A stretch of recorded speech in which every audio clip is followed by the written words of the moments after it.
আজকের বাংলা সংবাদে আপনাদের স্বাগত জানাই। আমি অনন্যা। প্রথমে চলুন শিরোনামগুলি দেখে নেওয়া যাক, তারপরে বিস্তারিত প্রতিবেদন রয়েছে। শেখ হাসিনার পা ধরে নিয়ে আসবে জনগণ। সদ্য বিদায়ী অন্তর্বর্তী সরকারের প্রধান উপদেষ্টা ড ইউনূসের বিরুদ্ধে 18 মাসে নজিরবিহীন দুর্নীতির অভিযোগ। বর্তমান প্রধানমন্ত্রী তারেক রহমানের প্রতি কড়া হুঁশিয়ারি। সদ্য বিদায়ী সরকারের অবৈধ চুক্তি বাতিল না করলে হাসিনাকে ফেরাবে মানুষ। দেশে ঘুষ দুর্নীতি ছাড়া কোনো সরকারি দপ্তর নেই। নুরুল হক। এতক্ষণ শুনছিলেন সংবাদ শিরোনাম, এখন থাকছে বিস্তারিত। সামাজিক যোগাযোগ মাধ্যমে ছড়িয়ে পড়া একটি ভিডিওতে সদ্য বিদায়ী অন্তর্বর্তীকালীন সরকারের তীব্র সমালোচনা করেছেন এক ব্যক্তি। গত 18 মাসের শাসনামলে ব্যাপক দুর্নীতি, অর্থনৈতিক অব্যবস্থাপনা ও স্বাস্থ্য খাতে অবহেলার অভিযোগ তুলে তিনি দাবি করেছেন, দেশের মানুষ বাধ্য হয়েই সাবেক প্রধানমন্ত্রী শেখ হাসিনাকে আবার ক্ষমতায় ফিরিয়ে আনবে। একই সঙ্গে তিনি বর্তমান প্রধানমন্ত্রী তারেক রহমানের নেতৃত্বাধীন নতুন সরকারের প্রতি একটি অবৈধ চুক্তি বাতিলের বিষয়ে কড়া হুঁশিয়ারি উচ্চারণ করেছেন। ভিডিও সাক্ষাৎকারে ওই ব্যক্তি আওয়ামী লীগের প্রত্যাবর্তনের বিষয়ে দৃঢ়তা প্রকাশ করে বলেন, আওয়ামী লীগ আবার চলে আসতে বাধ্য করবে জনগণ, শেখ হাসিনার পা ধরে নিয়ে আসবে। সদ্য বিদায়ী ড মোহাম্মদ ইউনূসের নেতৃত্বাধীন অন্তর্বর্তী সরকারের সমালোচনা করে তিনি বলেন, এই 18 মাসে যে দুর্নীতি হয়েছে সারা বিশ্বের সীমা লঙ্ঘন করে ফেলেছে। অর্থনৈতিক দুর্নীতির অভিযোগ তুলে ওই ব্যক্তি দাবি করেন, গত 18 মাসে কোনো উন্নয়নমূলক কাজ বা ভালো রাস্তাঘাট নির্মাণ করা হয়নি, উল্টো একটি বাথরুম নির্মাণেই 2 কোটি টাকা খরচ করা হয়েছে।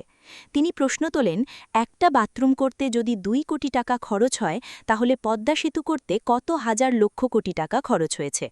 সাবেক সরকারের মেগা প্রকল্পগুলোর প্রশংসা করে তিনি বলেন, শেখ হাসিনা 18 বছর দেশ চালিয়েছেন, মেগা প্রকল্প করেছেন, সেই ঋণ জনগণ মেনে নিয়েছে। কিন্তু সদ্য বিদায়ী সরকারের 30,000 লক্ষ কোটি টাকা ঋণের গন্তব্য কোথায় তা নিয়ে তিনি প্রশ্ন তোলেন।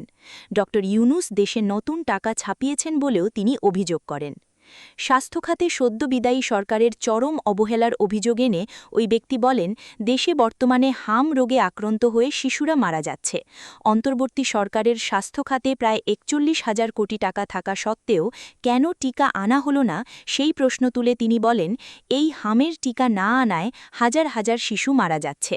ড ইউনূস একজন হত্যাকারী, এর দায় তাকে নিতে হবে এবং তার বিচার করতে হবে।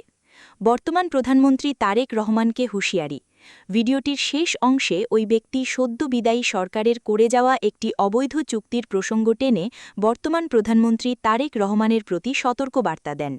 তিনি দাবি করেন, অন্তর্বর্তী সরকার চুক্তির মাধ্যমে দেশকে এমন এক গভীর কূপে ফেলে গেছে, যেখান থেকে জাতি 100 বছরেও আলোর মুখ দেখবে না। বর্তমান প্রধানমন্ত্রী তারেক রহমানকে উদ্দেশ্য করে তিনি বলেন, আপনি যদি এই চুক্তিতে সায় দেন, তাহলে জনগণ আবার শেখ হাসিনাকে এই দেশে নিয়ে আসবে। আর যদি আপনি এই চুক্তি বাতিল করেন, তাহলে একটা ভরসা আছে, জনগণ আপনার পক্ষে থাকবে। আপনি এখন কোন পথ নেবেন তা ভেবেচিন্তে দেখেন। বাংলাদেশের প্রশাসনিক কাঠামো কি ধীরে ধীরে এমন এক জায়গায় পৌঁছে গেছে, যেখানে ঘুষ ছাড়া নাগরিক সেবা পাওয়া প্রায় অসম্ভব? সাধারণ মানুষ কি এখন রাষ্ট্রীয় সেবা নয়, বরং দালাল চক্রের করুণার ওপর নির্ভরশীল? দেশের বিভিন্ন সরকারি দপ্তরে ঘুষ, দুর্নীতি, ক্ষমতার অপব্যবহার এবং প্রশাসনিক বিশৃঙ্খলা নিয়ে নতুন করে বিস্ফোরক মন্তব্য করেছেন নুরুল হক নূর। তার বক্তব্য রাজনৈতিক অঙ্গনে আবারও দুর্নীতির প্রশ্নকে সামনে নিয়ে এসেছে। গণ অধিকার পরিষদের সভাপতি নুরুল হক সরাসরি অভিযোগ করেছেন, বাংলাদেশে এমন কোনো সরকারি দপ্তর নেই যেখানে ঘুষ ও দুর্নীতি নেই। তার ভাষায়, সাধারণ মানুষকে প্রতিনিয়ত হয়রানির শিকার হতে হচ্ছে। এই বক্তব্য নিছক রাজনৈতিক সমালোচনা হিসেবে উড়িয়ে দেওয়ার সুযোগ খুব কম, কারণ বাস্তবতা হল, পাসপোর্ট অফিস থেকে ভূমি অফিস, হাসপাতাল থেকে থানা, সিটি কর্পোরেশন থেকে শিক্ষা প্রতিষ্ঠান, প্রায় প্রতিটি জায়গায় সাধারণ মানুষের অভিযোগ একই, টাকা ছাড়া কাজ হয় না। এই কথাটা এখন আর ফিসফাস নয়, এটি জনমনে গেঁথে যাওয়া এক ভয়াবহ বাস্তবতা। নাগরিক সেবা যেন অধিকার নয়, বরং বিক্রয়যোগ্য পণ্য। যে বেশি দেবে সে আগে সেবা পাবে, যার রাজনৈতিক পরিচয় আছে তার ফাইল দ্রুত নড়বে, আর যার কিছুই নেই সে দিনের পর দিন অফিসের বারান্দায় ঘুরবে। দুর্নীতি কি এখন প্রাতিষ্ঠানিক রূপ নিয়েছে? নুরুল হকের বক্তব্যের সবচেয়ে গুরুত্বপূর্ণ অংশ হল তিনি দুর্নীতিকে প্রাতিষ্ঠানিক বলে উল্লেখ করেছেন, অর্থাৎ এটি আর বিচ্ছিন্ন কোনো অনিয়ম নয়, বরং একটি গড়ে ওঠা কাঠামো যেখানে নিচ থেকে ওপরে পর্যন্ত এক ধরনের অঘোষিত চক্র কাজ করে। রাজনৈতিক বিশ্লেষকদের মতে এই অভিযোগ পুরোপুরি নতুন নয়। গত এক দশকে দেশের প্রশাসনিক ব্যবস্থার বিরুদ্ধে সবচেয়ে বড় সমালোচনা এসেছে জবাবদিহিতার অভাব নিয়ে। বহু ক্ষেত্রে দেখা গেছে দুর্নীতির অভিযোগ উঠলেও তদন্ত হয় না, হলেও তা শেষ পর্যন্ত দৃশ্যমান শাস্তিতে পৌঁছায় না। ফলে একটি ইম্পিউনিটি কালচার বা দায়মুক্তির সংস্কৃতি তৈরি হয়েছে, যেখানে অনেকেই মনে করে ক্ষমতার ছায়ায় থাকলে কিছুই হবে না। এখানেই সবচেয়ে বড় বিপদ, কারণ যখন মানুষ বিশ্বাস করতে শুরু করে যে আইনের প্রয়োগ সবার জন্য সমান নয়, তখন রাষ্ট্রের প্রতি আস্থাও ভেঙে পড়তে শুরু করে। দালাল ছাড়া কাজ হয় না, জনগণের ক্ষোভ বাড়ছে। বাংলাদেশের সাধারণ মানুষের সবচেয়ে বড় অভিযোগ এখন দালালতন্ত্র। সরকারি অফিসে প্রবেশের আগেই যেন এক অদৃশ্য চক্র নাগরিককে ঘিরে ধরে। কোথাও জমির নামজারি, কোথাও ট্রেড লাইসেন্স, কোথাও হাসপাতালের বেড, কোথাও চাকরির সুপারিশ, প্রতিটি জায়গায় মধ্যস্বত্বভোগীদের দৌরাত্ম্য। অনেক ক্ষেত্রে দেখা যায় সরকারি কর্মচারী সরাসরি ঘুষ নেন না, বরং একটি দালাল চক্র তৈরি হয় যারা কাজ করিয়ে দেওয়ার নামে টাকা তোলে। এতে সাধারণ মানুষ দ্বিগুণ ক্ষতিগ্রস্ত হয়। একদিকে সময় নষ্ট হয়, অন্যদিকে অতিরিক্ত অর্থ ব্যয় করতে হয়। এই পরিস্থিতি শুধু অর্থনৈতিক ক্ষতি নয়, এটি মানুষের আত্মসম্মানেও আঘাত হানে। একজন নাগরিক যখন নিজের বৈধ অধিকার পেতে ঘুষ দিতে বাধ্য হন, তখন তিনি ধীরে ধীরে রাষ্ট্রব্যবস্থার উপর আস্থা হারিয়ে ফেলেন। রাজনৈতিক প্রভাব ছাড়া সেবা নয়।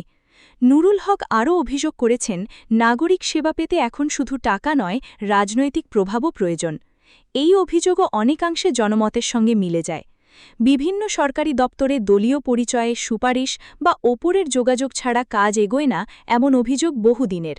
এর ফলে প্রশাসন ধীরে ধীরে নিরপেক্ষ সেবা কাঠামো থেকে সরে গিয়ে রাজনৈতিক প্রভাবাধীন ব্যবস্থায় পরিণত হচ্ছে, এমন আশঙ্কা প্রকাশ করছেন বিশ্লেষকরা।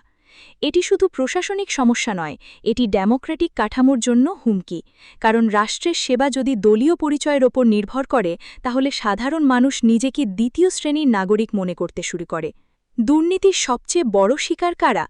দুর্নীতির সবচেয়ে বড় শিকার ধনী বা ক্ষমতাবানরা নয়, বরং নিম্ন ও মধ্যবিত্ত মানুষ। কারণ যাদের টাকা আছে তারা বাড়তি খরচ দিয়ে কাজ করিয়ে নিতে পারে, কিন্তু একজন দিনমজুর, একজন কৃষক, একজন ক্ষুদ্র ব্যবসায়ী, তাদের জন্য কয়েক হাজার টাকার ঘুষও বিশাল বোঝা। হাসপাতালে চিকিৎসা পেতে টাকা, স্কুলে ভর্তি পেতে টাকা, পুলিশি সেবা পেতে টাকা, এই বাস্তবতা ধীরে ধীরে সমাজে ক্ষোভ তৈরি করছে। আর এই ক্ষোভই একসময় বড় রাজনৈতিক অস্থিরতার কারণ হতে পারে। রাষ্ট্রের প্রতি আস্থা কমে যাবে, কতটা বাস্তবেই আশঙ্কা? নুরুল হকের বক্তব্যের আরেকটি গুরুত্বপূর্ণ অংশ হল, দুর্নীতির বিরুদ্ধে ব্যবস্থা না নিলে রাষ্ট্রের প্রতি মানুষের আস্থা কমে যাবে। এই সতর্কবার্তাকে হালকাভাবে নেওয়ার সুযোগ নেই, কারণ ইতিহাস বলে যখন কোনো রাষ্ট্রে দুর্নীতি নিয়ন্ত্রণের বাইরে চলে যায়, তখন শুধু অর্থনৈতিক নয়, সামাজিক স্থিতিশীলতাও ক্ষতিগ্রস্ত হয়। মানুষ আইনের বদলে শর্টকাট খোঁজে, নৈতিকতা ভেঙে পড়ে এবং পুরো ব্যবস্থাই ধীরে ধীরে অকার্যকর হয়ে যায়। বাংলাদেশের মতো উন্নয়নশীল দেশের জন্য এটি বিশেষভাবে বিপজ্জনক, কারণ অবকাঠামোগত উন্নয়ন যতই হোক, যদি প্রতিষ্ঠানগুলো দুর্বল হয়ে পড়ে, তাহলে সেই উন্নয়ন দীর্ঘস্থায়ী হয় না। তাহলে সমাধান কোথায়? বিশেষজ্ঞরা বলছেন, দুর্নীতির বিরুদ্ধে শুধু বক্তব্য নয়, বাস্তব পদক্ষেপ প্রয়োজন। কয়েকটি গুরুত্বপূর্ণ পদক্ষেপ এখন সময়ের দাবি হয়ে উঠেছে। সরকারি সেবার পূর্ণ ডিজিটালাইজেশন, দালাল চক্র ভাঙতে কঠোর অভিযান, প্রশাসনের রাজনৈতিক প্রভাব কমানো, দুর্নীতির মামলায় দ্রুত বিচার, হুইসেলব্লোয়ারদের নিরাপত্তা নিশ্চিত করা, সম্পদের হিসাব বাধ্যতামূলক করা। সবচেয়ে গুরুত্বপূর্ণ হল আইনের সমান প্রয়োগ। ছোট কর্মচারী ধরা পড়বে, বড়রা পার পেয়ে যাবে, এই ধারণা ভাঙতে না পারলে পরিস্থিতির পরিবর্তন হবে না। উন্নয়ন বনাম দুর্নীতি, কোন পথে বাংলাদেশ? বাংলাদেশ একদিকে উন্নয়নের গল্প বলছে, মেগা প্রকল্প, অবকাঠামো, অর্থনৈতিক অগ্রগতি। অন্যদিকে একই দেশের মানুষ সরকারি সেবা পেতে ঘুষ দিতে বাধ্য হচ্ছে। এটাই সবচেয়ে বড় বৈষম্য। নুরুল হকের বক্তব্য হয়তো রাজনৈতিক, কিন্তু সেই বক্তব্যের ভেতরে যে বাস্তবতার প্রতিধ্বনি আছে তা অস্বীকার করা কঠিন। সবচেয়ে বড় প্রশ্ন এখন একটাই, রাষ্ট্র কি সত্যিই দুর্নীতির বিরুদ্ধে কঠোর হবে, নাকি সবকিছু আগের মতোই চলবে? কারণ দুর্নীতি শুধু টাকা খাওয়ার বিষয় নয়, এটি রাষ্ট্রের আত্মাকে ধ্বংস করে। আর যখন জনগণ বিশ্বাস হারাতে শুরু করে, তখন সবচেয়ে বড় সংকটে পড়ে পুরো ব্যবস্থাই।